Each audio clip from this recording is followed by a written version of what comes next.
90-cı illərdə Olivier Creed Alp dağlarında xizək sürərkən oradakı mənzərədən və atmosferdən heyrətlənir.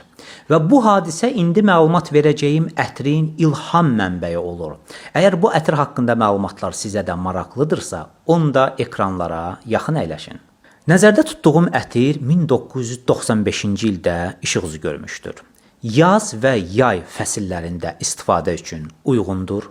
Ətrin müəllifləri Olivier Creed və Pierre Bourdondur. Ətirdə əsas hiss olunan notlar yaşıl çay, müş, qara qarağat, bergamot, naringi, səndəl və s.dir. Ətir təbiəti və təravəti sevən kişi və qadınların istifadəsi üçün uyğundur. Ətir sanki Alp dağlarının və saf buzlu suların havasını özündə əks etdirir.